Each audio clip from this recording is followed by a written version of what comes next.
মাননীয় স্পিকার, আপনি যখন ছিলেন না এখানে, সংসদ যখন ব্রেকে ছিল, তখন আমাদের বিরোধী দলের মাননীয় কিছু তরুণ সদস্যরা আমাদের গ্যালারিতে যারা ছিল তাদের সাথে তর্কে লিপ্ত হয়েছিলেন। এটা আসলে আমাদের জন্য দুঃখজনক। এটা সংসদের রীতি। মাননীয় স্পিকার, আপনি দেখতে পারবেন, এগুলি রেকর্ডেড আছে, আপনি দেখতে পারবেন। আমি এটাই বলার চেষ্টা করছি, আমি খারাপ বলছি না, আমি বলছি যে আমাদের জুলাইদের সাথে ডিল করার জন্য আরও অনেক ধৈর্যের পরিচয় দিতে হবে। আমরা আর কিছুই বলি নাই, আমি আপনাকে খারাপ কিছু বলছি। আমি বলছি যে ওনারা যেহেতু আহত, ওনারা নিহত, they paid the price, we are here, এই কারণে আমাদের সহ্য ক্ষমতা আরও বাড়াতে হবে। আমি এই ব্যাপারে এইটাই বলছি, এর চেয়ে বেশি কিছু বলে নাই। 200-র বেশি সার্ভিস ও ফিচারে লেনদেনের সব বিকাশ অ্যাপে সম্ভব। যাক, অনেকগুলি ব্যাপার আসছে। মাননীয় সংসদ সদস্য আক্তার সাহেব আমার নাম নিয়ে বলেছেন, শুধু আমি একটু আনসার করি। কোয়াজাই কনস্টিটিউশনাল ব্যাপারে একটা কথা আসছে, যে আমি বলেছিলাম কোয়াজাই কনস্টিটিউশনাল ব্যাপারটা ছিল। আসলে কোয়াজাই কনস্টিটিউশনাল ব্যাপারটা তো ছিল, এখন নেই। ওটা ছিল বলেই তো কনস্টিটিউশনের কিছু কিছু পার্ট আমরা সে সময় নিয়েছিলাম মাননীয় স্পিকার। কারণ এই সংবিধান তো বলে নাই যে কোনো দেশ থেকে প্রধানমন্ত্রী ভেঙে গেলে কি করা যাবে। সংবিধানে অনেক গ্যাপ ছিল, যার কারণেই দেখা গিয়েছিল যে সেই সময় শাহাবুদ্দিন সাহেবের ওখানে আমাদের অনেকেই এখানে যারা আছেন ওনারা শপথও নিয়েছেন, কিন্তু পরে আবার শাহাবুদ্দিন সাহেবকে চ্যালেঞ্জ করেছেন, এই পার্লামেন্ট ছেড়ে বয়কট হয়েছেন। তো এই ব্যাপারগুলি তো ছিল। আমরা তো সেই সময় এই জিনিসটাকে ম্যানেজ করার জন্য একটা সিচুয়েশন ক্রিয়েট করতে চেয়েছিলাম। আরেকটা কথা আসে, সংস্কার, আমার সময় অনেক অল্প মাননীয় স্পিকার, কথা তো অনেক চলে আসছে। আপনার হুইপ আপনাকে আর এক মিনিট সময় বাড়িয়ে দিয়েছে। সংস্কার আর সংশোধন, এই দুইটা কথা নিয়ে খুব আলাপ হচ্ছে মাননীয় স্পিকার। আমি এটা আসলে বুঝতে পারছি না, যে আমার মনে হচ্ছে এর মধ্যে খুব ফাইন একটা লাইন আছে, যে সংস্কার আর সংশোধন এই জিনিসটা মানে কি? এই আমরা তো চাচ্ছি যে যেই জুলাই সনদের জিনিসগুলি আসে সেগুলি পার্লামেন্টে, সেগুলি কনস্টিটিউশনের মধ্যে আসবে এবং কনস্টিটিউশনের রীতিনীতি মেনেই আসবে। এর বাইরে তো আমরা কিছু যাচ্ছি না। তো আমার মনে হচ্ছে এখানে প্লেইং উইথ ওয়ার্ডস করা হচ্ছে এবং জাতিকে বিভ্রান্ত করা হচ্ছে, এবং ঠিক আগেও যা বলেছি, আমাদেরকে জুলাইয়ের বিরুদ্ধে দাঁড়ানোর পায়তারা করা হচ্ছে। আরেকজন আমার সম্মানিত সংসদ সদস্য এখানে বলে গেলেন প্রিঅ্যাম্বল পড়লেই ওই সংস্কার পরিষদের কথা চলে আসবে।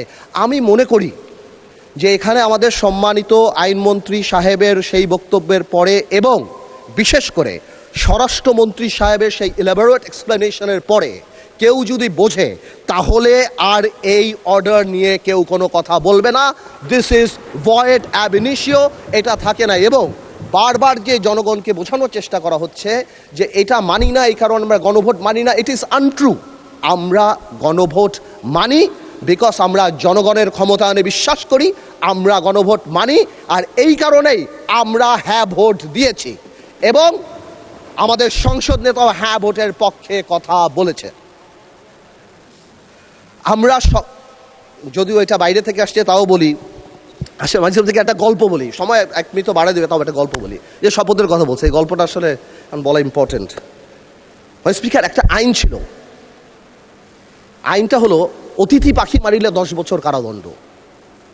একজন এক বাড়ির মুরগি আরেক বাড়িতে চলে গেছে, ওই লোক জবাই করে খেয়ে ফেলছে।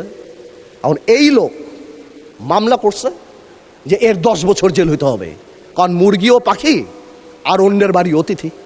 তো কেউ যদি আইন না বোঝে, তাদেরকে বারবার বুঝে আমাদের আর লাভ নাই। মাননীয় স্পিকার, বারবার বলেই যাচ্ছি, this is void ab initio. We respect referendum, এই কারণে আমরা আসছি। এটাকে ইমোশনাল কালার দিয়ে বাংলাদেশকে এমনভাবে দাঁড় করানো হচ্ছে যে আমরা জুলাই চাই না, আমরা জুলাইয়ের বিরুদ্ধে। ওনারাই একমাত্র জুলাইয়ের টেন্ডার নিয়েছেন, ওনারাই টেন্ডার সাবমিট করছেন। This is so unfair. মাননীয় স্পিকার, আমি একটু টাইমটা তো বাড়াই দিবে বলো তোমার স্পিকার।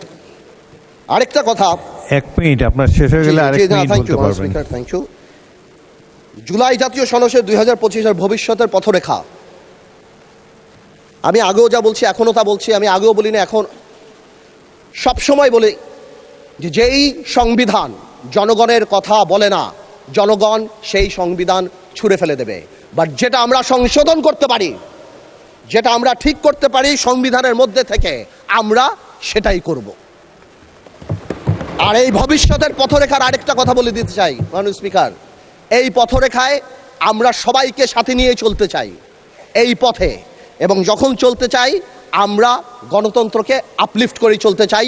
জনগণের ম্যান্ডেট, যার কারণে 217টা সিট পেয়ে আমরা এখানে, আমরা আইন পরিবর্তন করতে চাই, সংবিধানের মধ্যে থেকেই করতে চাই। আপনাকে ধন্যবাদ স্পিকার।